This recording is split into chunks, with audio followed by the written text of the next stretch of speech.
Salom, bugun men sizlarga 4-5 yoshli o'g'il bolalarga ishtoncha bichib ko'rsataman. Bu usulda bichish juda ham oson.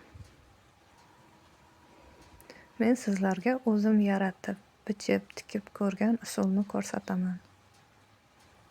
Yanada soddaroq, tushunishga osonroq qilib.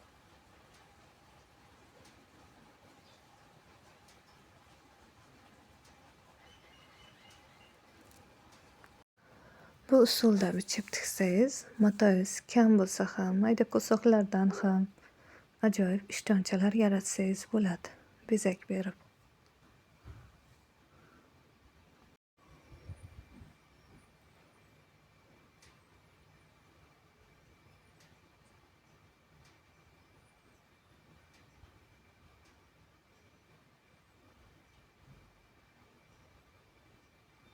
Sizlarga tushunarli bo'lishi uchun razmerlarini yozib qoldirdim.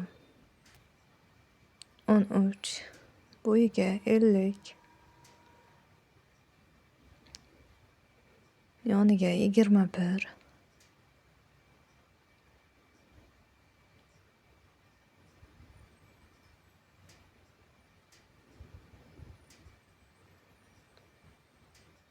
bu yer cho'ntak qismi, yoniga 4, bo'yiga 7. Agar shalvaringiz tepa qismi torroq bo'lishini xohlasangiz, cho'ntak joyidan 2 sm ichkariga kirib olasiz.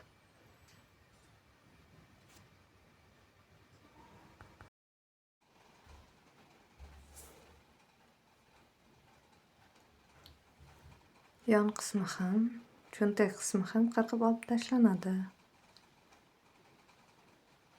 Orqa qismiga oldi qismini andoza qilib olamiz.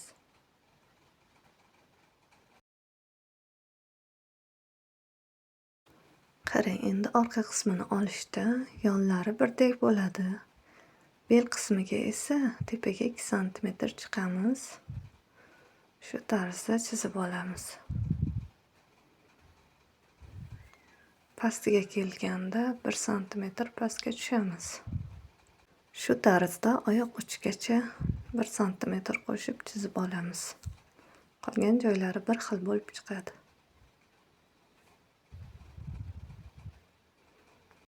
Tushunarli bo'lish uchun yozib qo'yaman. Tepaga 2, pastga 1. Bu esa bel qismi. Bo'yiga 36, yoniga 7. Endi esa manjet qismi.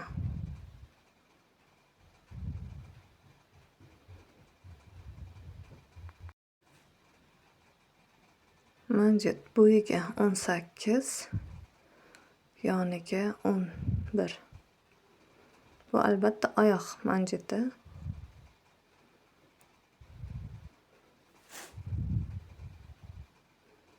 Bu esa cho'ntak tagligi.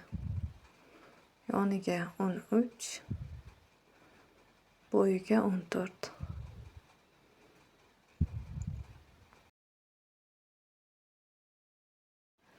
Endi esa yoniga qo'yiladigan bezak qismiga keldik. Matoyingiz kam bo'lsa, shunaqa bezak qo'yib yuborsangiz ham bo'ladi yoniga. Bo'y qismini o'zingiz xohishingizga qarab olasiz. Yon qismi esa 6 sm.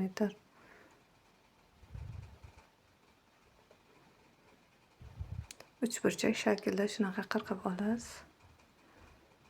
Ulanadigan joyini esa o'sha kesib tashlagan ko'soqlarni qo'yib, birdek qilib olasiz. Shunda chiroyli tekis chiqadi.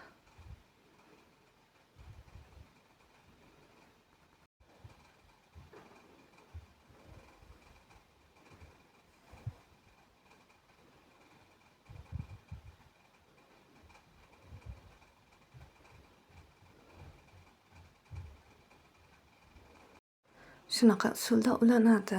Endi esa cho'ntakka bezak qismiga keldik.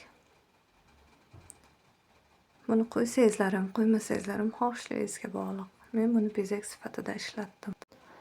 Videolarim sizga yoqayotgan bo'lsa, like bosishni unutmang.